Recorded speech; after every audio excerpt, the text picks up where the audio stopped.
లూకాసు వార్త 19వ అధ్యాయము 9వ వాక్యాన్ని మనం చదువుకుందాం. లూకాసు వార్త, అందరూ బైబిల్ ఓపెన్ చేద్దాం. లూకాసు వార్త 19వ అధ్యాయము 9వ వచనం. అందుకు యేసు,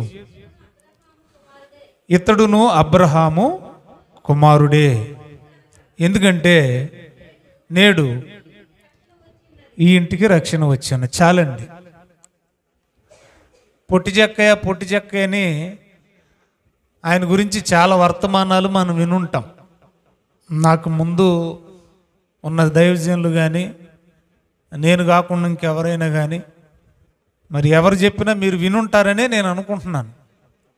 పొట్టి చెక్కయ్య గురించి మీకు తెలుసుగా, ఎరుకో పట్టణంలో సుంకపు గుత్తదారుడు, బహుధనవంతుడైన జక్కయ్య, యేసును చూడగోరిన జక్కయ్య, ఈయన గురించి మనం కథలుగా అనేక వర్తమానాలు వినుంటాం.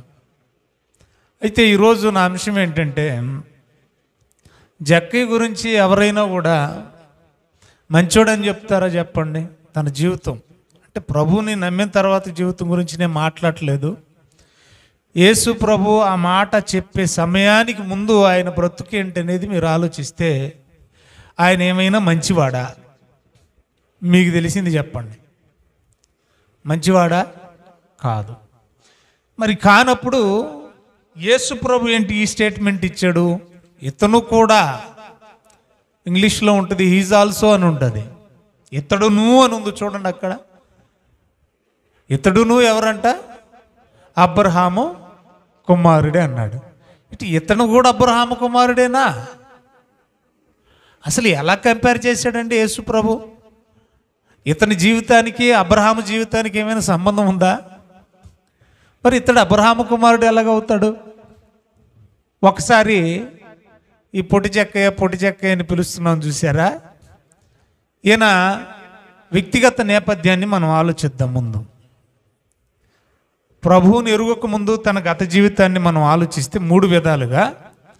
మొట్టమొదటిగా సామాజికంగా, సమాజపరంగా ఆయన ఏమైనా మంచోడా?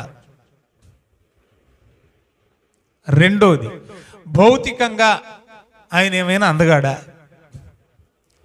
మూడోది ఆత్మీయంగా ఆయన ఏమైనా పరిశుద్ధుడా? ఈ 3 మనం చూడాలి. ముఖ్యంగా సామాజికంగా మనం ఆలోచిస్తే చూడండి 2వ వచనంలో ఏమని రాయబడిందో. సామాజికంగా ఆయన స్థితిగతి ఏంటి, సమాజంలో ఆయనకున్న పేరు ఏంటి, ఆయనకున్న గౌరవం ఏంటి, మర్యాదలు ఏంటి అనేవి మనం చూడాలి. ముందు ఈయన ఎలా అబ్రహాము కుమారుడు అవుతాడు? యేసు ప్రభు ఏంటి? ఇతను కూడా అబ్రహాము కుమారుడు అంటాడు. అబ్రహాం ఎక్కడా? ఈ అన్యాయస్తుడైన జక్కయ్య ఎక్కడ? ఎందుకు అసలు యేసు ప్రభు ఈ మాట అన్నాడు అనేది మనం ఆలోచన చేద్దాం. 2వ వచనం చదవండి అమ్మా. ఎరుకోకుండా పోతూ ఉన్నాడట. ఇదిగో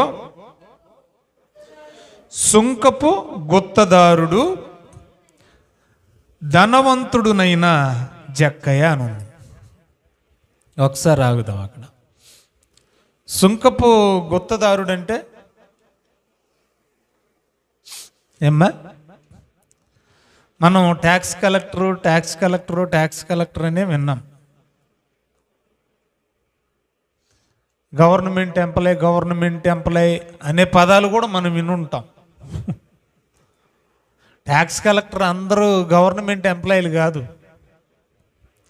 అసలు ఇక్కడ ఉన్న ఈ పదాన్ని మీరు ఆలోచించండి. సుంకపు గుత్తదారుడు అనే పదానికి నేను చిన్న ఎగ్జాంపుల్ చెప్తాను, బాగా వినండి. ఇది గోదావరిలో ఉన్న ఇసుక అండి. ఇదంతా ఏంటి చెప్పండి? గోదావరిలో ఉన్న ఇసుక. గుత్తదారుడు అనేది మీకు అర్థం కావాలి. ఈ ఇసుక మొత్తం ప్రభుత్వం ఏం చేసిందంటే పాట పాడేలాగా ఒకడికి అప్పగిచ్చేసింది. ఇప్పుడు ఈ ఇసుకను మొత్తం ఒకరు పాట పాడుకున్నారు. ఫర్ ఎగ్జాంపుల్ కార్తీక్ పాట పాడాడు, సంవత్సరానికి ఎంత అని ప్రభుత్వానికి ఏం చేయాలి? అమౌంట్ కట్టాలి. ఇప్పుడు పాట పాడుకుంది ఎవరు? కార్తీక్. ఇప్పుడు కార్తీక్ ఏం చేస్తాడంటే తనకు నచ్చిన రేటు, మరి ఒకవేళ 10,000 గవర్నమెంట్ కట్టాలంటే కనీసం ఒక 1,000 రూపాయలైన ఆదాయం లేకుండా ఇసుక అమ్ముకుంటాడా? లేదు. కాబట్టి తనకు నచ్చిన రేటు అమౌంట్ పెట్టాడు. ఇప్పుడు ఈయన ఒక దళారి, ఒక మాటలో చెప్పాలంటే ఏమండి, ఒక వ్యవస్థను పాట పాడుకున్న ఒక వ్యక్తి. ఇప్పుడు ఇతని దగ్గర కొంతమంది కాంట్రాక్టర్లు ఉంటారు, లోకల్గా ఉండేటువంటి కాంట్రాక్టర్లు. ఈయన మన ఆంధ్ర ప్రభుత్వం నుండి పాట పాడుకున్న ఆయన, కేవలం గోదావరి గురించే మాట్లాడుతున్నా. ఈయన దగ్గర నుంచి కొంతమంది లారీ ఓనర్స్కి అసోసియేషన్కి హెడ్ ఒక ఆయన ఉంటాడు. ఆయన ఏం చేస్తాడంటే ట్రక్కు కింద అని ఆయన పాట పాడుకుంటాడు. బాగా వినాలి. ఆ తర్వాత ఈ అసోసియేషన్లో ఉన్న మెంబర్లు ఉంటారు, వాళ్ళందరూ లారీల ఓనర్లకు హెడ్లు. లారీ ఓనర్లకు అసోసియేషన్లో ఉన్న వాళ్ళు హెడ్లు. ఈ అసోసియేషన్లో ఉన్న వాళ్ళందరూ ఈ పాట పాడుకున్న ఆయన కింద పని చేస్తారు. పాట పాడుకున్న ఆయన ఈ అసోసియేషన్కి హెడ్. ఈ లారీ ఓనర్లు అందరూ డ్రైవర్లకి హెడ్లు, డ్రైవర్లు అందరూ క్లీనర్కి హెడ్లు. ఇన్ని మాటలు ఎందుకు చెప్తున్నానంటే, కింది స్థాయిలో నుండి పాట పాడుకున్న, ఇసుకను పాట పాడుకున్న ఆయన వరకు కమిషన్లు వెళతానే ఉంటాయి. ఎందాకో ఎందుకు మనం ఇసుకేసుకున్నాం అనుకోండి, 15,000 అనుకున్నారు, సరే అంత అమౌంట్ ఇచ్చినా కూడా లారీ డ్రైవర్ ఏమంటాడు తెలుసా? మీరు ఎప్పుడైనా విన్నారా? నా మామూలు ఏదండి అంటాడు. మామూలు ఏది? మరి అక్కడ కట్టేశాం కదా, దాంతో సంబంధం ఉండదు. ఇక ఈ 15,000లో కొంత మామూలు, కొంత కమిషను అసోసియేషన్కి వెళ్ళిపోద్ది. ఇలాగా ఆ అసోసియేషన్ వాళ్ళ దగ్గర నుంచి కొంత మామూలు ఎక్కడికి వెళ్ళిపోద్ది? పాట పాడుకున్నోడికి వెళ్ళిపోద్ది. అంటే ఆ పాట పాడుకున్నోడు డైరెక్ట్గా అమౌంట్ కలెక్ట్ చేయడు. లారీ డ్రైవర్ దగ్గర నుండి, లారీ ఓనర్ దగ్గర నుండి, అసోసియేషన్లో ఉన్న మెంబర్ల దగ్గర నుండి, ఇదిగో పాట పాడుకున్న ఆయన వరకు కింది స్థాయిలో నుండి కలెక్షన్ అమౌంట్, కమిషన్ పోతానే ఉంటుంది. ఆయన మాత్రం పాట పాడుకున్నాడు జబర్దస్త్గా కూర్చుంటాడు. అంటే ఈ ఒక్కడే అమౌంట్ కలెక్ట్ చేయట్లే. ఈయన దర్జాగా కూర్చొని అందరు కలెక్ట్ చేసిన అమౌంట్ని ఏం చేస్తున్నాడు? తీసుకుంటున్నాడు. ప్రభుత్వానికి చెల్లించి వచ్చిన రాబడి దాచుకుంటున్నాడు. అంటే అన్యాయం అక్కడ దగ్గర చేయట్లా. ఒక రకంగా చెప్పాలంటే హెడ్ అన్యాయం అక్కడ దగ్గర చేయట్లేదు. దోచుకునే దోపిడీ సొమ్ము ఒక్కడి దగ్గర ఒక్కడే తీసుకోవట్లేదు, అనేకుల దగ్గర నుండి అనేకుల చేత కలెక్ట్ చేస్తున్నాడు. లారీ డ్రైవర్ల దగ్గర నుండి, ఓనర్ల దగ్గర నుండి, అందరి దగ్గర నుండి కలెక్ట్ చేస్తున్నాడంటే ఎంత పాపంలో పాలిభాగస్తుడై ఉంటాడు ఆలోచించండి. ఇప్పుడు చెప్పండి, గుత్తదారుడు అంటే ఎవరు?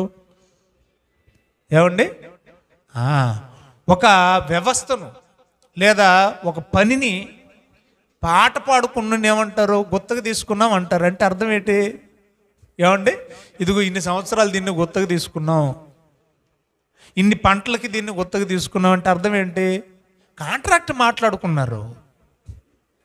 ప్రైవేట్ కాంట్రాక్టులు ఉంటాయి కదా, అలాగే ఈయన ఏం చేశాడంటే పన్నులు వసూలు చేసే కాంట్రాక్ట్ ఈయన మాట్లాడేసుకున్నాడు.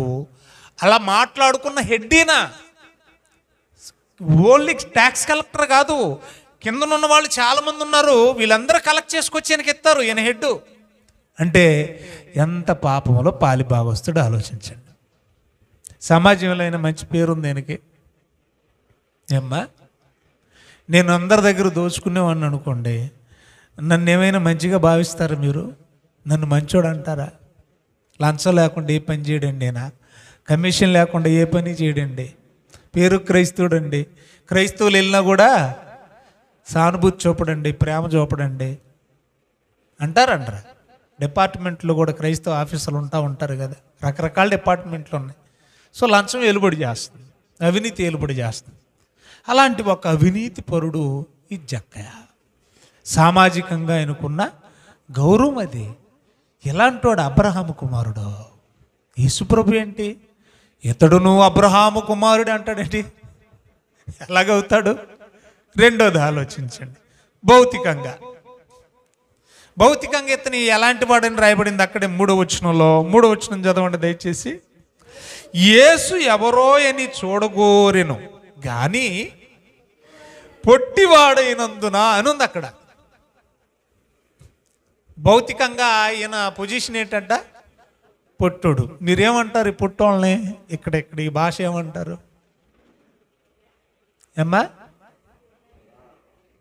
పొట్టుడిని ఏమంటారు మామూలుగా చెప్పండి? పొట్టోడు అంటారా? కురసోడు అంటారా? ఒక పదం ఉంటుందండి, అది పదం, ఇది కాదు వాళ్ళు నాకు.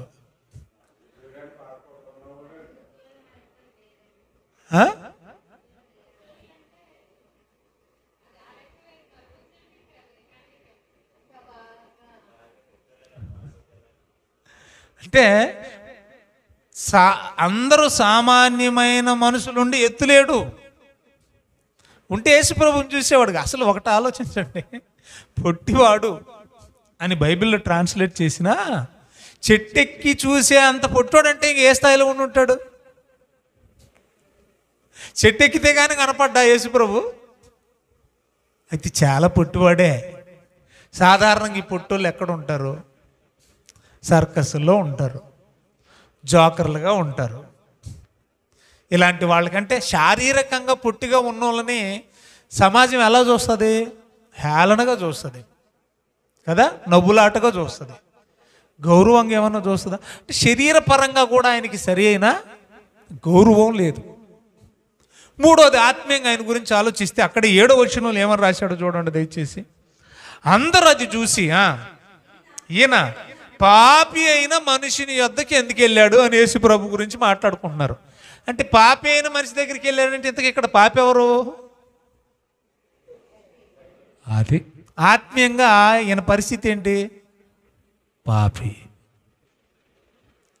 కదా. అందరూ పాపి పాపి పాపి పాపి అని అంటున్నారు, మంచోడని ఎవరు అంటలేదు.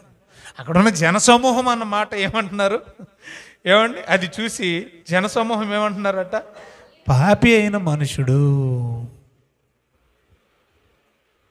ఒకటి, సామాజికంగా మంచి పేరు లేదు, భౌతికంగా గౌరవం లేదు, ఆత్మీయంగా కూడా ఆయనకి మంచి స్థితి లేదు. మరి ఇలాంటి వ్యక్తిని పట్టేసుకుని యేసు ప్రభు ఇతను కూడా అబ్రహాము కుమారుడే అన్నాడేంటి? ఎలాగయ్యాడు? జక్కయ్య కూడా అబ్రహాము కుమారుడు ఎలాగయ్యాడు అనేది ఈరోజు మన ప్రశ్న. దానికి మనం సమాధానం ఇద్దాం. 3 మాటలు చెప్తాను, జాగ్రత్తగా రాసుకోండి. ఈయన అబ్రహాము కుమారుడు ఎలాగయ్యాడంటే, జక్కయ్య రోమిలకు రాసిన పత్రిక చూద్దామండి. మొదటిగా రోమిలకు రాసిన పత్రిక 4వ అధ్యాయం 11వ వచనం చదువుదామండి. అబ్రహాము కుమారుడు ఎలాగయ్యాడు? మొట్టమొదటి మాట 4:11 చదవండి అమ్మ. 4వ అధ్యాయము తీసారా? 11వ వచనం. మరియు సున్నతి లేని వారైనను, అక్కడి నుంచి అండర్లైన్ చేయండి, నమ్మిన వారందరికీ అతడు తండ్రి అగుట వలన. చాలండి. నమ్మిన వాళ్ళకి అబ్రహాం ఏమవుతాడంట? ఇక్కడ అబ్రహామును గురించేనా రాశాడు అని మీరు ఎలా చెప్తారు? 1వ వచనం చదవండి, 1వ వచనం చదవండి. ఆయన కాబట్టి శరీర విషయమై మన మూల పురుషుడగు అబ్రహాము అన్నాడు. ఇక్కడ మొదటి నుంచి ఎవరి గురించి మాట్లాడుకొస్తా ఉన్నాడు? అబ్రహాము గురించి. అదే అబ్రహాము గారి గురించి మాట్లాడుతూ 11వ వచనంలో ఏమంటున్నాడు తెలుసా? ఇదిగో ఈయన, ఈ అబ్రహాం అని ఆయన, అబ్రహాము దేవుణ్ణి ఎలాగైతే నమ్మాడో అదే దేవుణ్ణి నమ్మిన వారందరికీ తండ్రి. నమ్మిన వారికి తండ్రి ఎవరు? దేవుణ్ణి నమ్మిన వారికి తండ్రి ఎవరు చెప్పండి? అబ్రహాము అన్నాడు. గతంలో ఒకవేళ 3 విధాలుగా చెడ్డవాడే ఉండొచ్చు, కానీ యేసు ప్రభుని చేర్చుకున్న తర్వాత జక్కయ్య ఏమయ్యాడో తెలుసా? అబ్రహాము కుమారుడయ్యాడు. ఎందుకయ్యాడు అని అంటే, నమ్మాడు. యేసుని ఏమని నమ్మాడు? దేవుడని నమ్మాడు. అర్థమవుతుంది మీకు? యేసుని ఏమని నమ్మాడు? దేవుడని నమ్మాడు. ఒకసారి మీరు ఆది కాండానికి వెళ్ళి ఆలోచన చేస్తే 15వ అధ్యాయం 6వ వచనంలో అబ్రహాము ఆది కాండం 15:4 4 నుంచి 6 వచనాలు, ముఖ్యంగా 6వ వచనం మనం చదువుతుంటే అబ్రహాము దేవుణ్ణి నమ్మాడు. ఉందక్కడ మాట చాలమ్మా, అది అతనికి నీతిగా ఎంచబడిన. ఇప్పుడు జక్కయ్య కూడా ఏం చేశాడు? దేవుణ్ణి నమ్మాడు. యేసు ప్రభువుని దేవుడని నమ్మాడు. ఆలోచించాలి జాగ్రత్తగా. యేసు ప్రభువుని దేవుడని నమ్మటం ఏంటి? యేసు ప్రభుని దేవుడని నమ్మితే సరిపోద్దా? నమ్మటం అంటే ఏంటి? విశ్వాసం ఉంచడం. నమ్మటం అంటే ఏంటమ్మా? విశ్వాసం ఉంచడం. బైబిల్ని మనం ధ్యానం చేస్తూ ఉంటే ఒకసారి చూడండి, బైబిల్లో 4వ అధ్యాయం 12వ వచనం చూడండి. అక్కడే రోమీయులకు రాసిన పత్రిక 4:12.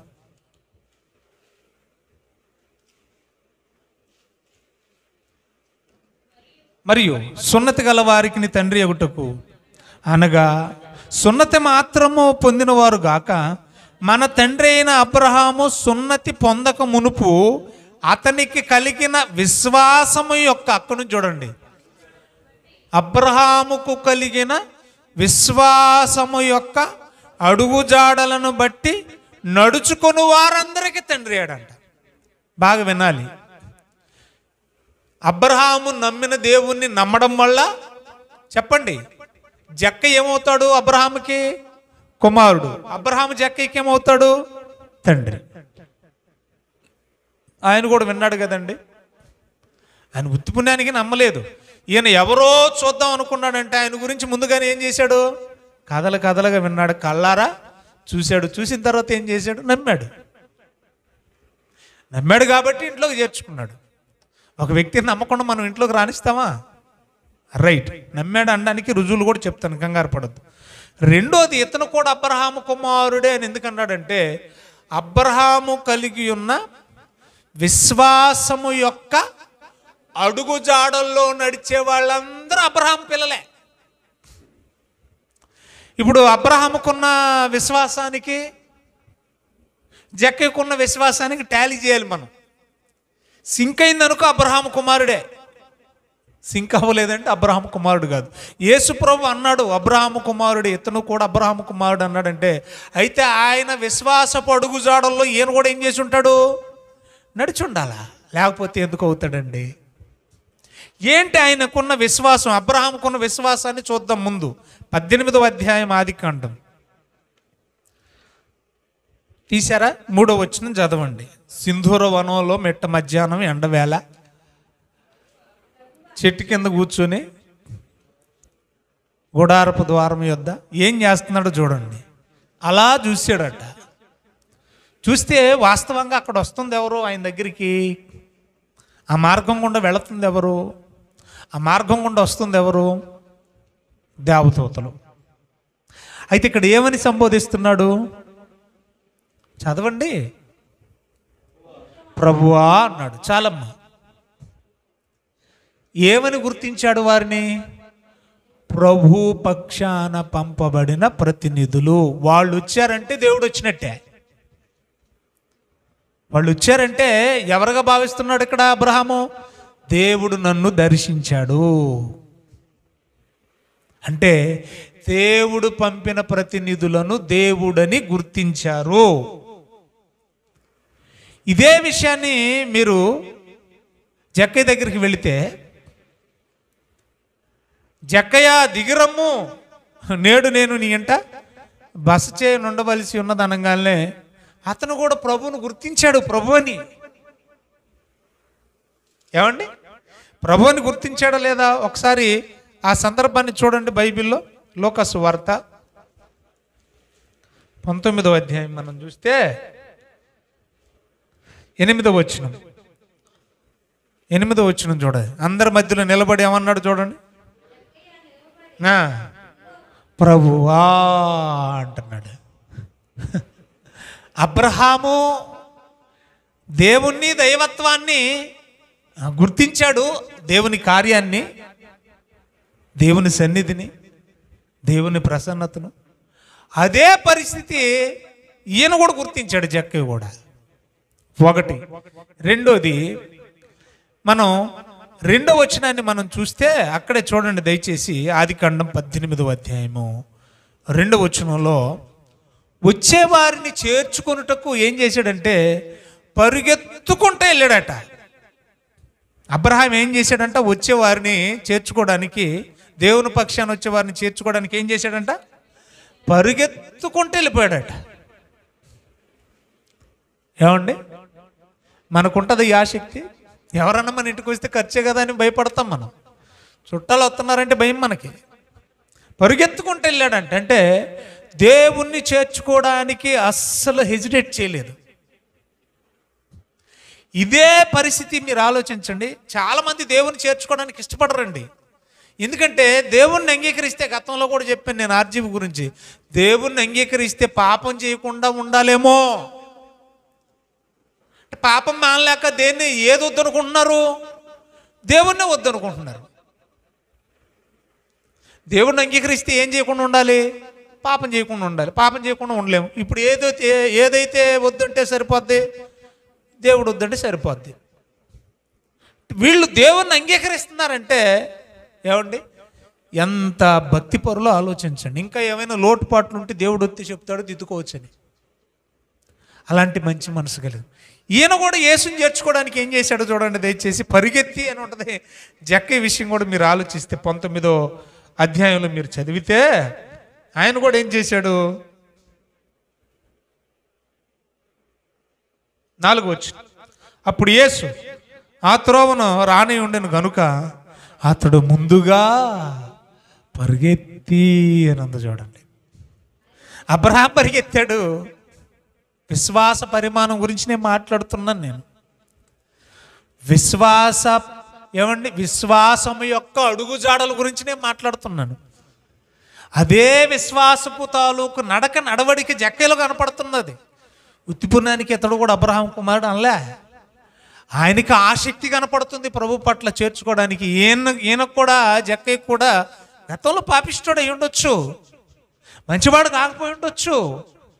కానీ ఇక్కడ ఆసక్తి చూడండి. ప్రభుని చేర్చుకోవడానికి పరిగెడుతున్నాడు. దూతను చేసుకోవడానికి ఆయన పరిగెత్తాడు. ఇక్కడ ప్రభుని చేర్చుకోవడానికి ఈయన పరిగెడతా ఉన్నాడు. ఏమండి, ఇక్కడ మరొక సందర్భాన్ని జాగ్రత్తగా నోటిచ్చేయండి. అక్కడ దేవుని పక్షాన వచ్చిన ప్రతినిధులైన ప్రభువాన్ని సంబోధించాడు, దేవునిగానే భావించాడు. వాళ్ళ ఆకలి తీర్చాడా లేదా? 3 నుంచి మనం చదువుదాం. 3వ వచనం నుండి చదవండి. 18వ అధ్యాయం ఆదికాండం 3వ వచనం నుండి చదవండి. అమ్మా, ప్రభువా, నీ కటాక్షము నా మీద ఉన్న ఎడల ఇప్పుడు నీ దాసుని దాటిపోవద్దు. దయచేసి మా ఇల్లు దాటి వెళ్ళొద్దు మీరు. నేను కొంచెము నీళ్లు తెప్పిస్తా, దయచేసి కాలు కడుక్కోండి. ఈ చెట్టు కింద అలసట తీర్చుకోండి. కొంచెం ఆహారం తెప్పిస్తా, మీ ప్రాణాలను బలపరుచుకోండి. ఆ తర్వాత మీ అలసట తీరిన తర్వాత మీరు వెళ్ళిపోవచ్చు.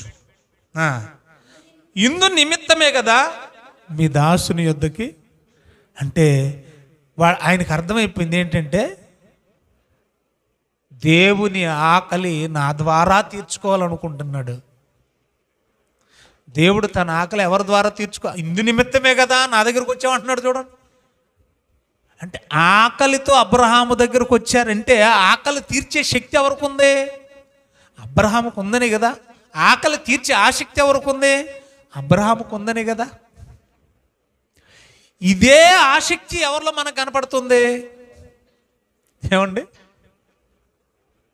ఏంటి భోజనానికి ఈ పాపిస్టోడెంట్ కూర్చున్నాడా అని అంటే, అక్కడ కూడా యేసు ప్రభుకి ఏముంది? ఆకలి ఉంది. అక్కడ కూడా ఏముంది యేసు ప్రభుకి? ఆ మాట చదివారా ఏమ్మా? ఈయంట బస చేయని ఉండవలసి ఉన్నది అన్న తర్వాత అతడు త్వరగా దిగాడంట. 7వ వచనం, అందరూ చూసి ఈయన పాపి అయిన మనుషుని యొద్ద చాలా సనుక్కున్నారంట. ఇలాంటిలో నా సహవాసం చేసేది, ఇలాంటి వాడితో నా కలిసి ఉండేది, ఇలాంటి వాడితో నా కలిసి తినేది. అంటే ఇదే ఆసక్తి ఎవరిలో కనపడుతుంది మనకి? అబ్రహాములో ఉన్న విశ్వాసము యొక్క ఏమన్నాడు అడుగుచాడలు ఎక్కడ కనపడుతున్నాయి మనకి? జక్కయ్యలో కనపడుతుంది. ఎందుకు అబ్రహాము కుమారుడయ్యాడు? 1, నమ్మిక వల్ల. నమ్మిక వల్ల ఏమవుతారంట? నమ్మిన వారు అందరికీ అబ్రహాం ఏమవుతాడంట? తండ్రి. అంటే నమ్మిక వల్ల జక్కయ్య ఏమయ్యాడు? అబ్రహాముకి కుమారుడే. రెండోది ఏమన్నాడు? అక్కడే 14 వచనం చదివించాను కదా, ఎండింగ్ వర్స్. ఏమండి?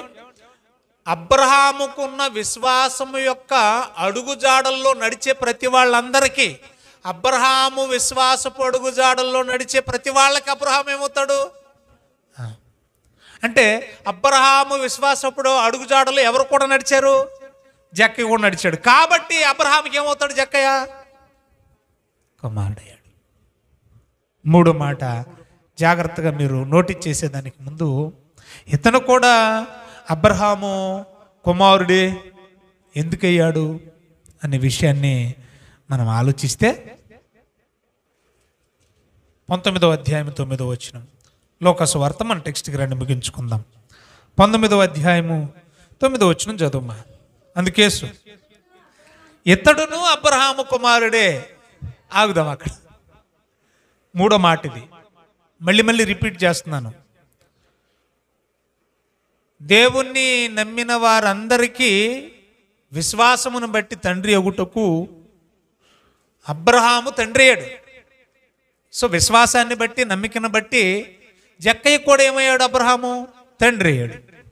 అబ్రహాము విశ్వాసపు నడక ఏదైతే ఉందో, ఆయన అడుగుజాడల్లో నడిచే ప్రతి వాళ్ళందరికీ అబ్రహాము తండ్రి అయితే, నడిచిన ప్రతి వాళ్ళు ఏమవుతారు? కుమారులు అవుతారు. 2, ఆ విధంగా ఆయన అయ్యాడు కుమారుడు. 3వది, ఇతడును అబ్రహాము కుమారుడే. ఎందుకయ్యాడంటే ఆయన ఆన్సర్ ఇక్కడ ఇచ్చాడు. ఎందుకంటే నేడు రక్షణ ఇంటికి వచ్చేసింది. నేడు ఇంటికి ఏమొచ్చింది? రక్షణ వచ్చింది. అంటే రక్షింపబడే వారందరికీ, చెప్పండి, రక్షింపబడే వారందరికీ, రక్షణకు పాత్రులయ్యే వారందరికీ తండ్రి ఎవరు? అబ్రహామే. ఎందుకంటే ఇప్పుడు అబ్రహాం ఎక్కడున్నాడు? పరదేశు. బాగా వినాలి, అబ్రహాం ఎక్కడున్నాడు? పరదేశు. వాస్తవంగా అబ్రహాం కంటే ముందెవరు చనిపోయారు?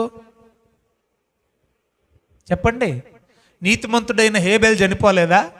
చనిపోయాడు. హేబేలు ఎక్కడ ఉండాలి? పరదేశంలో ఉండాలి. హేబేలు తర్వాత చాలా కాలానికి కదా అబ్రహాం చనిపోయాడు, రైట్. కానీ చాలా కాలం తర్వాత, ఆయనకంటే ముందు నీతిమంతులు చనిపోయినా, చాలా మంది నీతిమంతుల తర్వాత అబ్రహాం చనిపోయినా, పరదేశు గురించి మాట్లాడే ప్రతిసారి బైబిల్ ఏమని ఉంటుందో తెలుసా? అబ్రహాము రొమ్మున ఆనుకొని ఉన్న లాజరు అని ఉంది.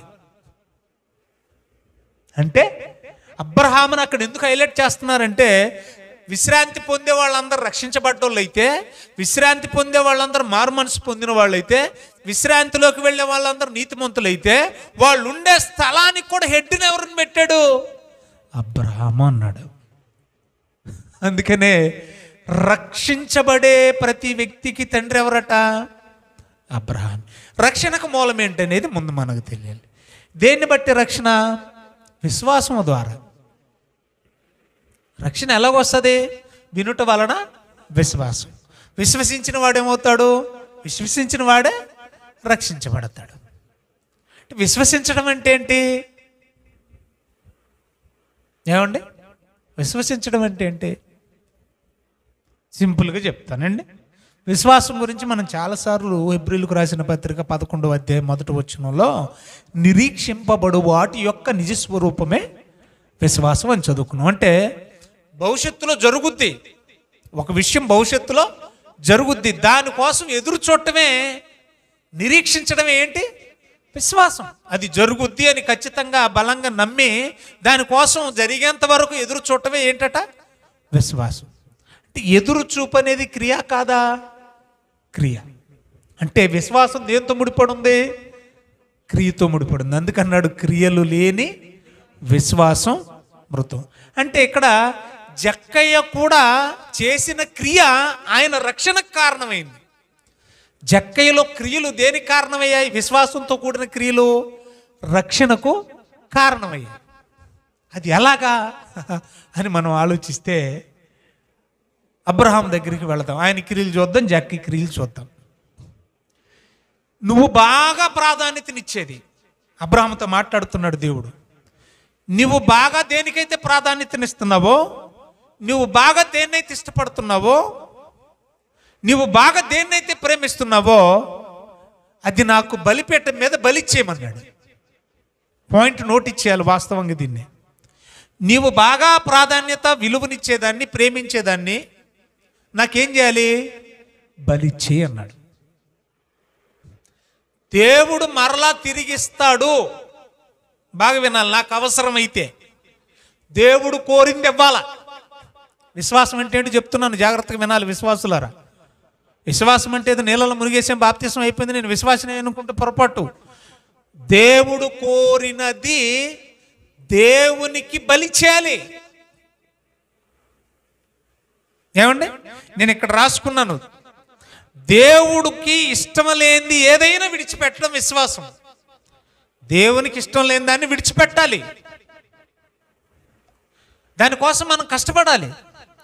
అలాగే దేవుడు కోరింది ఏదైనా కూడా ఆయనకి ఇవ్వకుండా ఉండకూడదు. దేవుడు ఇష్టపడని దాన్ని మానేయాలి, వదిలేసుకోవాలి. దేవుడు కోరింది ఏదైనా కూడా నీకు ఇష్టమైన కూడా దాన్ని ఏం చేయాలి? బలి చేయాలి. ఎవరికి? దేవుడు. ఇప్పుడు అబ్రహాం ఏం చేశాడు? ఆయన విశ్వాస పరీక్ష ఎక్కడ జరిగింది? బలిపీఠం మీదే జరిగింది. మోరియా పర్వత ప్రాంతాలలో కుమారుని బలి. మన పాట కూడా పాడతాం, ఏమని? నీకిష్టమైనది కావాలి దేవునికి, బలి అర్పణ కోరలేదు దేవుడు. నీకు ఇష్టమైంది కావాలి ఆయనకి. అసలు అది నువ్వు ఇస్తావా లేదని పరీక్ష కూడా పెడతాడు. అదే విశ్వాస పరీక్ష. క్రియ ద్వారా కలిగేదే విశ్వాస పరీక్ష. రైట్. ఇప్పుడు జక్కయ్య దగ్గరకు వద్దాం. జక్కయ్య దేనికి ప్రాధాన్యతనిస్తున్నాడు? ఆయన గురించే స్టేట్మెంట్ 2వ వచనంలో, బహు ధనవంతుడు. అక్కడే మనకు అర్థమైపోతుంది. సొంకపు కొత్తదారుడు, కమిషన్ల మీద కమిషన్లు, మామూలు మీద మామూలు. అంటే ఆయన దేనికి ప్రాధాన్యతనిస్తున్నాడు? ఏదైతే సమస్త కీడునకు మూలమో ఆ డబ్బుకే విలువిస్తున్నాడు. బాగా ఆలోచించాలి. ఇప్పుడు ఈ డబ్బుని ఏం చేయాలి? ఇతను కూడా బలిపీఠం మీద బలేసేయాలి. నిజంగా నీవు నా యందు విశ్వాసం ఉంచితే నేను వద్దన్నది మానుకోవాలి, నాకు కావాలన్నది నువ్వు ఖచ్చితంగా నాకు ఇచ్చేయాలి, నేను కోరుకున్నది నాకు ఇచ్చేయాలి. అదే నీ విశ్వాసపు తాలూకు క్రియ. అప్పుడే నువ్వు రక్షించబడ్డావు అనడానికి రుజువు. బాప్తిస్మం తీసుకొని దేవుడు వద్దన్న పనులన్నీ చేస్తూ ఆయనకి ఇష్టమైన క్రియలన్నీ మానేసినా కూడా మనకేమి లేదు, రక్షణ లేదు. మనం అబ్రహాము సంతానం పిల్లలం ఎన్నటికీ కాదు. మరి ఇప్పుడు ఈయన ఏం చేశాడు? ఈయనకు ప్రాధాన్యమైంది ఏంటి? ఆయనకు ప్రాధాన్యమైంది కుమారుడు. ఆయన ఎక్కువగా ప్రేమించింది కుమారుణ్ణి. అలాంటి కుమారుణ్ణి కోరుకున్నాడు దేవుడు బలిచ్చేయమని. మరి ఈయనకి ఇష్టమైంది ఏంటి? ధనం. మరి అడగకుండానే ఇచ్చాడు. నేను అంటానండి, నాకు అనిపించిందండి, మీరు ఏమన్నా అనుకోండి సుమి, అబ్రహాము కంటే కూడా ఒక మెట్టు ఎక్కువగా కనపడ్డాడు నాకు జక్క. ఎందుకంటే అబ్రహామునైనా దేవుడు అడిగితే ఇచ్చాడేమో కానీ జక్కేని నీ దగ్గర ఉన్న అన్యాయపు సొమ్మంతా తీసిరా అని అడగలా, అసలు ఏమీ అడగలా. ఎప్పుడైతే యేసును తన ఇంట చేర్చుకున్నాడో పశ్చాత్తాపం మొదలైపోయింది. ఏం మొదలైంది? పశ్చాత్తాపానికి కారణం విధేయత. జక్కయ్య దిగిరా అని ఎప్పుడైతే అన్నాడు, నువ్వెవడము నేనేమన్నయ్యా, నేను ట్యాక్స్ కలెక్టర్ని, నేను ఒక గుత్తాదారు, నేను వ్యాపారస్తుని, నేను ఒక బిజినెస్ మ్యాన్ని, ధనవంతుడు, నీ స్థాయి ఏంటి నా స్థాయి ఏంటి అన్నాడు అనుకోండి, అసలు యేసు తన ఇంటికి వచ్చేవాడా? పశ్చాత్తాపం గుర్తుపెట్టుకోండి. ఎప్పుడైనా మీరు పశ్చాత్తాపానికి మూలం ఏంటి? విధేయత.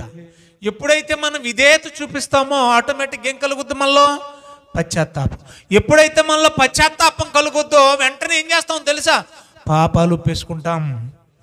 ఎప్పుడైతే పాపాలు మనం ఒప్పేసుకొని కక్కేస్తామో రక్షణ మన వశమైపోద్ది. పిల్ల వెంకటరత్నం గారని క్రిస్టియన్ అసెంబ్లీలో, ఐ థింక్ నేను అనుకుంటాను బ్రదరన్ అసెంబ్లీలో, క్రిస్టియన్ అసెంబ్లీలో, క్రిస్టియానిటీలో టోటల్గా చెప్పాలంటే ఒక మంచి దైవ సేవకుడు ఉన్నాడు, భక్తిపరుడు. ఆయన కోయిదొరల మధ్య ఒక సెమినార్కి వెళ్ళాడట. అంటే ఒక వ్యక్తి రక్షించబడడానికి కారణం ఏంటని చెప్తున్నాను. ఇప్పుడు కోయదొరలు అనగానే వాళ్ళ భాష కొంత తేడాగా ఉంటుంది. అంటే తెలుగే కానీ మనకులాగా ఉండదు. చూడండి, మనం ఏజెన్సీ వెళ్ళినప్పుడు వాళ్ళు మాట్లాడేది కూడా తెలుగు, కానీ మనకు అర్థమే సాగు తొందరగా. అయితే ఒక 50 మందినో 25 మందినో ఈయనకు అప్పగించి క్లాస్ తీసుకోమన్నారట. ఇక వాళ్ళ స్లాగులో ఈయన మాట్లాడడం మొదలుపెట్టాడంట. అలా మాట్లాడుతూ ఉన్నప్పుడు ప్రారంభంలో ఆయన అనుకుంటా ఉన్నాడంట, దేవా వీళ్ళకి మీ గురించి ఏం చెప్పాలి, ఎలా చెప్పాలి అని ఆయన మనసులో మదగుదన పడిపోతున్నాడట. పడిపోతుంటే స్టార్టింగ్లో నెత్తుకున్నారంట ఈ కోయోళ్ళు అందరూ. ఏమండి, మాకు చాలామంది దేవరలు ఉన్నారు అని చెప్పేసి ఆ దేవర పేర్లన్నీ చెప్పేశారంట. మాకు ఆ ఊర్లో ఈ దేవర, ఈ ఊర్లో ఈ దేవర, ఆ ఊర్లో కులదేవత, ఇన్ని దేవరలు ఉన్నారు మాకు, ఇంక ఏ దేవర గురించి చెప్తారండి మీరు అని అడిగారట. అప్పుడు ఈయన డైలమాలు పడిపోయాడంట. ఏమో ఏదేంటారు, ఎలాగ అడిగేశారు, ఏం చెప్పాలి? మనసులో ప్రార్థన చేసుకున్నాడంట, తండ్రి మీరు వెళ్ళండి, మీకు సమయోచితమైన జ్ఞానం ఇచ్చి నేను నడిపిస్తానన్నావు కదా, వీళ్ళని నీ వైపుకు మళ్ళించడానికి సమయోచితమైన జ్ఞానం ఈ తండ్రి అని ప్రార్థన చేసుకున్నాడంట మనసులో. వెంటనే అప్పుడు అన్నాడంట, ఊరే మీరు ఏ దేవర్ల గురించి అయితే చెప్పారో ఈ దేవర్లందరికీ హెడ్ ఒక ఆయన ఉన్నారా, ఆయన గురించి చెబుదామని వచ్చానన్నాడట. ఫిలిప్పీలకు రాసిన పత్రిక 2వ అధ్యాయము 9 నుంచి 11 వచనాల మధ్య భాగంలో, ప్రతి వాని నాలుక యేసు ప్రభు అని ఒప్పుకొనున్నట్లు, ప్రతి వాని మోకాలు యేసు నామమున వంగునట్లు, ఏమండి ముల్లోకాలలో ఉన్న ప్రతి వ్యక్తి ఆయన దగ్గర నమస్కారం చేయాలంట. సో మీరు చెప్పే దేవరులందరూ కూడా ఆయనకు మోకరిస్తారా, ఆయనకి నమస్కారం చేస్తారు, ఆ దేవరు గురించి చెప్తామని వచ్చాను మీ దగ్గరికి అన్నాడండి. అని స్టార్టింగ్లోనే ఆ దేవరు గొప్పతనం ఏంటో తెలుసా అని ఒక మాట చెప్పి, ఒక మాట స్టార్టింగ్లోనండి, ప్రారంభంలోనే, మీరు చాలామందిని బాధ పెట్టారు కదా, మీ ఇంట్లో కానీ మీ అయిన పోయిన వాళ్ళని కానీ లేదంటే మీ సమాజంలో సంఘంలో కానీ మీరు చాలామందిని మాటలతో కానీ క్రియలతో కానీ బాధ పెట్టారు కదా, ఏ రోజైనా క్షమించమని అడిగారా? అక్కడ హోల్డ్ అయిపోయాడంట ఒక 5 నిమిషాలు. అన్న వెంటనేనండి ఒకరి తర్వాత ఒకళ్ళు, కనీసం ఒక 10 మంది అంటే 50 మందిలో ఒక 10 మంది వెనక్కి తిరిగి చేతులు ఎట్టేసుకొని ఏడ్చుకుంటూ ఉన్నారంట. ఒకరికొకరు ఎదురు తిరిగి క్షమించండి క్షమించండి అని. మీకేమర్థమైంది? మెసేజ్ పూర్తిగా వినక్కర్లేదట, ఒక్క ముక్క హృదయానికి తాగితే చాలట. నీవు బాధ పెట్టిన వారిని ఎప్పుడైనా నా వల్ల నీవు బాధపడ్డావు, నన్ను క్షమించు అని అడిగావా? ఈ మనసు ఎవరిదో తెలుసా? ఇదే దేవరలందరికీ దేవరైన యేసుదేవర మనసు అని మొదలెట్టేశాడంటండి. అంటే వాళ్ళల్లా పశ్చాత్తాపానికి గల కారణం ఏంటంటే, ముందు వినడానికి ఏం చేశారు వాళ్ళు? విధేయత చూపించారు. ఇక్కడ అడగకుండానే, ఏం అడగలే, మీరు ఎవరెవరు గొడవలు పడ్డారు, లేదంటే ఎవరిని బాధ పెట్టారు, మీరు ఒకరొకరు క్షమాపణ చెప్పుకోండి, మీ గురించి ప్రార్థన చేస్తాను, చేతులు ఎత్తండి అనలే. మీరు బాధ పెట్టిన వారిని ఎప్పుడైనా, అయ్యో నా వల్ల ఈ వ్యక్తి బాధపడ్డారే, అలాంటి బాధ మనల్ని కూడా ఎవరైనా పెడితే మనం ఎంత కుమిలిపోతాం, క్షమించమని, నా వల్ల నిన్ను బాధించాను క్షమించమని ఏ రోజైనా మీరు అడిగారా? ఆ పదానికి కరిగిపోయారంటండి బాబు, ఏడ్చుకుంటూ క్షమాపణలు అడిగారు. కానీ నేటి సంఘాల్లో అంతకంటే కఠినమైన ప్రసంగాలు చేసినా కూడా మనుషుల్లో వాక్యానికి విధేయత లేదు, పశ్చాత్తాపం అసలు కలగడం లేదు. మారు మనసు రావడం లేదు, ఇంక రక్షణ ఎలాగొస్తుంది? దేవుడు అడిగేది అదే కదా, మారు మనసు పొందండి, మారు మనసు పొందండి. ఏమంటే మారు మనసు పొందండి, మారు మనసు అంటే ఇది ఏంటది? పశ్చాత్తాపముతో కూడిన మనసే మారు, అంతే. దేవుని యందలి భయము కలిగి పాపాన్ని విసర్జించడమే మారు మనసు. దేవుడు కోరింది నీకిష్టమైన ఆయనకి బలిచ్చేయడమే మారు మనసు. దేవుడు వద్దన్నది నీకు కావాలనుకున్నా నష్టపరుచుకోవడమే మారు మనసు. అదే రక్షణకు మూలం. అప్పుడు జక్కైలో చూడండి దయచేసి, అబ్రహాము కుమారుని బలియడమేమో కానండి, ఇతనిలో కలిగిన ఈ పశ్చాత్తాపం ఎంత అద్భుతంగా ఉంటుంది. ఎన్నిసార్లు చదివినా ఏమండి చూడండి దయచేసి. వచ్చాడు, త్వరగా యేసు ప్రభువుని చేర్చుకున్నాడు. ఏమండి అసలు ఏం జరిగిందో తెలియదు, కానీ 8వ వచనం చూడండి. అందరి మధ్యలో లేచి నిలబడ్డాడంట. లేచి నిలబడి ఏమంటున్నాడు చూడండి, ఇదిగో ప్రభువా, బాగా వినాలి, ఇది ఉత్పన్నానికి ఇచ్చేది. ఈ బేదలకి ఇస్తున్నానంటే బేదల దగ్గర నేనేం తెచ్చుకోలే అప్పుగా. పేదలకు ఇచ్చేది ఏదైనా కూడా ఏంటది? ఉత్తికిచ్చేదే, అంతే కదా. పేదోళ్ళకి మనం ఇస్తున్నామంటే ఏంటి? సేవా దృక్పథంతో ఉత్తి పుణ్యానికి ఇచ్చేదే. అంటే ఇతను ఏం చేస్తున్నాడు? మొట్టమొదటిగా ఉచిత సేవ, దయతో, జాలితో, కరుణతో పేదలకు ఉచిత సేవ చేస్తున్నాడు. పేదలకు సగం, ఆస్తిలో సగం పేదలకు ఇచ్చేస్తున్నాడు అంట. బాగా వినాలి దయచేసి. ఆ తర్వాత ఏమంటున్నాడు చూడండి, అతనిలో పశ్చాత్తాపం. దేవుడు లంచగొండులు దేవుడికి ఇష్టం లేదు. లంచం పుచ్చుకునే వాళ్ళంటే దేవుడికి ఇష్టం లేదు. అన్యాయస్తులు దేవునికి ఇష్టం లేదు. అన్యాయస్తులు ఆయన రాజ్యంలో ప్రవేశించారు. కొరింథీయులకు రాసిన పత్రికలో మనం చదువుకున్నాం. మనోడికి మ్యాటర్ అర్థమైపోయింది. ఏమండి ఇప్పుడు ఏం చేస్తున్నాడో చూడండి దయచేసి. సగం ఉచితంగా పేదలకు ఇచ్చేస్తే తర్వాత పదాన్ని మీరు ఆలోచించండి. నేను ఎవని యొద్దనైనను, ఆ మాట ఆయనే ఒప్పుకుంటున్నాడు. బాగా వినాలి మీరు, ఆ మాట ఆయనే ఒప్పుకుంటున్నాడు. నేను ఎవని యొద్దనైనను అన్యాయముగా ఏదైనా తీసుకుంటే, డబ్బులే కాదంట, డబ్బే కాదంటండి, వెండి కానీ, బంగారం కానీ, పొలం కానీ, స్థలం కానీ, మరేదైనా అన్యాయంగా తీసుకుంటే ఏమన్నాడు? తిరిగి 4 అంతలు ఏం చేస్తాడంట? తిరిగి 4 అంతలు అన్నాడు. నేను అనుకుంటాను, నా పర్సనల్ ఒపీనియన్, అన్యాయంగా తీసుకుందో 1 వంతులు అయితే మళ్ళీ తిరిగి 4 వంతులు అంటే మొత్తం ఎంత అయింది? అన్యాయంగా తీసుకుంది 1 వంతండి, మళ్ళీ తిరిగి దీనికి 4 వంతులు అంటే అప్పుడు ఎంత అయింది? దీంతో కలిపేవాళ్ళు కదా మరి. ఈయన దగ్గర ఏముంటుంది? మొడిచి తప్ప. అంటే తనలో ఏం కనపడుతుంది? క్రియ, మారు మనసుకు తగిన క్రియ. అది మనలో కనపడలేదు. ఎన్నో ప్రసంగాలు వింటాం మనం, ఎన్నో వర్తమానాలు వింటాం, కానీ ఏముండవు? క్రియలు. క్రియలు లేవంటే అర్థం ఏంటి? మారు మనసు లేదు. మారు మనసు లేదంటే అర్థం ఏంటి? వాక్యం నీలో పనిచేయలే. వాక్యం ఏం చేయలేదు? మనలో పనిచేయలేదు. వాక్యం ఎందుకు పనిచేయలేదు? దాన్ని సీరియస్గా తీసుకోవట్లేదు మనం. అర్థమవుతుందండి మీకు? ఒక మాట చెప్పను ఇక్కడ, మత్తయి సువార్త 1వ అధ్యాయం 1వ వచనం చూడండి దయచేసి. నాకు చాలా ఆశ్చర్యం అనిపించింది ఈ వచనం చదివినప్పుడు. మనం ఎప్పుడూ చదువుతూ ఉంటాం, ఒకసారి చూడండి నేను చెప్పినందుకైనా. మత్తయి సువార్త 1:1 చదవండి. అబ్రహాము కుమారుడగు, ఆ మధ్యలో తీసేమ్మా, అబ్రహాము కుమారుడగు చాలు. యేసుక్రీస్తు కూడా ఎవరు కుమారుడు? అమ్మమ్మ మాట్లాడండి. యేసుక్రీస్తు ఎవరు కుమారుడు? ఇప్పుడు జక్కయ్య దగ్గరకు వస్తే జక్కయ్యకు యేసు ప్రభు ఇచ్చిన స్టేట్మెంట్ ఏంటి? ఇక్కడ ఈ మాటని యేసు ప్రభు చెప్పినట్టు మాట్లాడుకుందాం మనం, మీకు అర్థం కావడానికి. యేసు ప్రభుని గురించి ఇక్కడ ఏమని వ్రాయబడింది? 1:1 మత్తయి సువార్తలో యేసు ప్రభు మాట్లాడినట్టు చెబుతాం. నేను ఎవరి వంశావళి? అబ్రహాం. నేను ఎవరి కుమారుణ్ణి?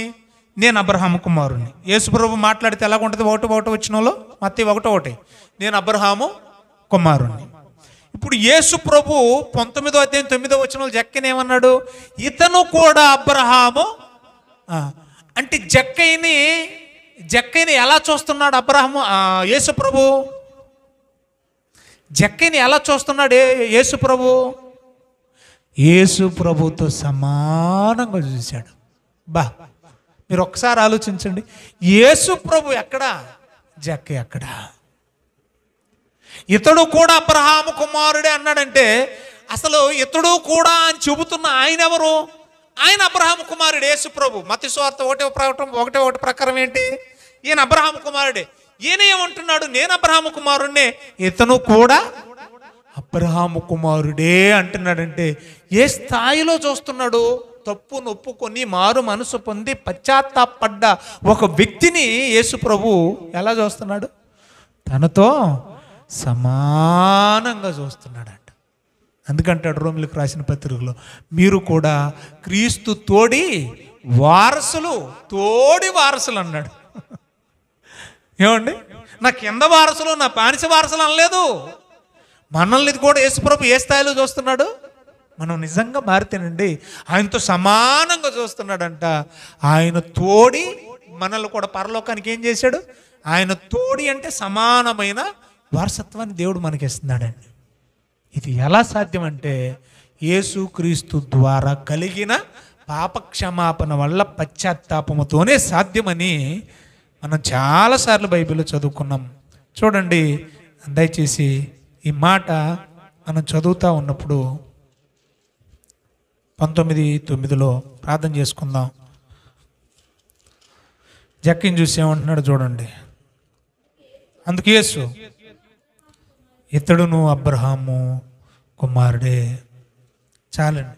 ఎలాగయ్యాడు? 3 మాటలు నాకు చెప్పండి. 1, నమ్మకం ద్వారా లేదా విశ్వాసమును బట్టి ఇతడు ఏమయ్యాడు? అబ్రహాముకి కుమారుడయ్యాడు. 2, అబ్రహాము యొక్క విశ్వాసపు అడుగుజాడల్లో ఇతడు కూడా నడిచాడు గనుక బైబిల్ ఏం చెప్తుంది?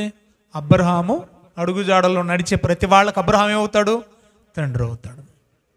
ఇతడు కూడా అబ్రహాము కుమారుడే. ఎందుకనగా అని ఆన్సర్ అక్కడ ఇచ్చాడు. ఎందుకంటే విశ్వాసము ద్వారా రక్షణలోకి వచ్చిన వాళ్ళందరికీ చెప్పండి, అబ్రహాము తండ్రి. ఎందుకంటే అక్కడ అన్నాడు, ఎందుకు ఇతను కూడా అబ్రహాము కుమారుడు అంటే అబ్రహాముకు వచ్చిన రక్షణ నేడు ఇంటికి కూడా వచ్చింది. ఇతనికి కూడా ఇంటికి కూడా ఏమొచ్చింది? రక్షణ వచ్చింది. కాబట్టి ఒకనాటి పాపి అయినప్పటికీ కూడా యేసు ప్రభుతో సమానుడిగా ఎంచబడ్డాడంటే అతను ఎంత పరిపక్వత, ఎంత మార్పు వచ్చి ఉంటుందో ఒకసారి మీరు ఆలోచించండి. ప్రియులారా, ఈ మార్పు మనలో రావాలనే క్రీస్తుతో సమానమైన వారసత్వం పరలోకంలో దేవుడు మనకి ఇవ్వాలనే కోరుకుంటూ ఉన్నాడు. మార్పు కోసం ఎదురు చూస్తూ ఉన్నాడు.